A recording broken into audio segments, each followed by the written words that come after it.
Sudah. Selamat siang teman-teman semuanya. Operasi ketupat memang berakhir tanggal 17 kemarin. Sejak tanggal 6 yang lalu sampai 17. Tetapi dengan melihat situasional bahwa warga Jakarta yang melaksanakan mudik, walaupun sudah ada kebijakan pemerintah yang memang melarang memudik, ini berdasarkan hasil evaluasi masih cukup banyak ya, karena memang belum signifikan sekali hasil pantauan dari beberapa 14 pos yang kita sudah persiapkan di titik-titik yang ada di wilayah hukum Polda Metro Jaya, baik itu di tempat tol, kemudian juga jalan arteri maupun beberapa pos-pos penyekatan yang ada di terminal, kemudian stasiun kereta api dan juga bandara. Kurang lebih hampir 1,5 juta untuk Jakarta yang melaksanakan mudik. Nah, ini yang perlu kita antisipasi terjadinya penyebaran COVID-19. Kita belajar mengevaluasi dari beberapa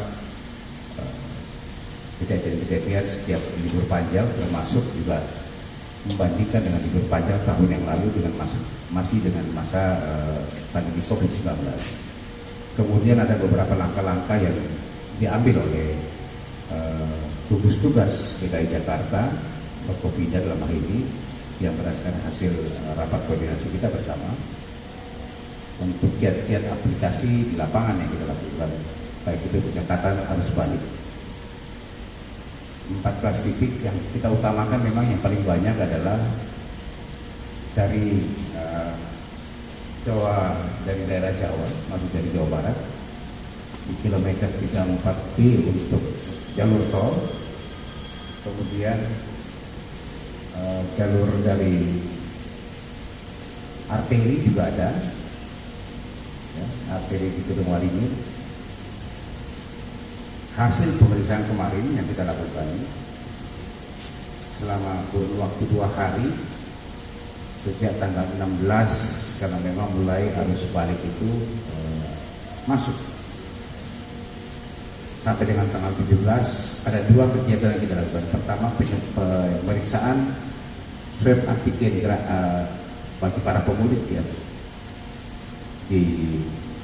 menggunakan kendaraan pribadi. Kemudian yang kedua adalah kita membuka layanan pos antigen gratis di polsek-polsek, dan juga kita melakukan 3T dengan hasil pendataan yang dilakukan oleh 3 pilar di bawah RT, Babinsa dan Babinda Kitmas. Kemudian kita lakukan swab antigen. Ini adalah upaya untuk memutus mata rantai penyebaran COVID-19. Yang kita temukan memang selama 2 hari jumlah kendaraan yang sudah diperiksa itu sekitar 5.237 kendaraan, baik sepeda motor maupun kendaraan pribadi dan juga bus atau kendaraan umum. Kemudian jumlah pemudik warga yang dites sekitar 15.024 orang. Memang puncaknya belum, kita perkirakan tanggal 21 atau 22 puncaknya. Kemudian yang non reaktif itu sekitar 14.940 yang non reaktif.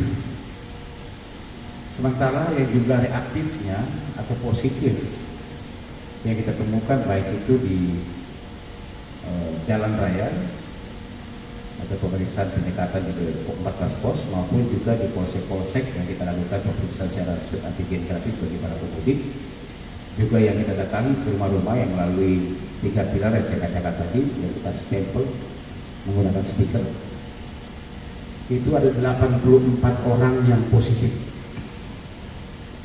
dengan perincian ya, mekanismenya memang kalau kita temukan yang positif itu akan kita lakukan isolasi mandiri untuk 46 orang.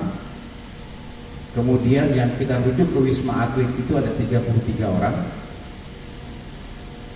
Dan tempat rujukan lainnya itu ada 5. Kenapa rujukan lain? Karena memang berdasarkan hasil KTP. Contoh kita temukan di Tangerang kemarin ada 2 yang dinyatakan positif, tetapi tempat tinggalnya adalah di daerah Tangerang Kabupaten, sehingga kita berkoordinasi dan memang disarankan untuk melakukan isolasi di tempat khusus yang disiapkan oleh kantor Bupati Tangerang. Nah ini yang saya katakan ada tempat rujukan lainnya. Nah ini masih berjalan terus teman-teman. Kami tetap masih mengharapkan, masih banyak warga Jakarta yang belum pulang karena perhitungan di sini baru 15.000 lebih. Kita mengharapkan yang pertama tetap warga Jakarta yang pulang ke Jakarta sini akan pulang kembali begitu, untuk tetap melakukan swab antigen di daerah asal dia berangkat. Ini kewajiban. Yang menyatakan negatif, kalau negatif silakan berangkat dengan memperlihatkan surat keterangan bebas COVID-19 untuk lebih memudahkan nanti pada saat ada pemeriksaan di jalan. Ya. Kemudian minta stikernya untuk kendaraan pribadi maupun umum yang sudah dilakukan swab di beberapa penyekatan di daerah-daerah yang lain, untuk meminta stikernya untuk bisa lebih memudahkan.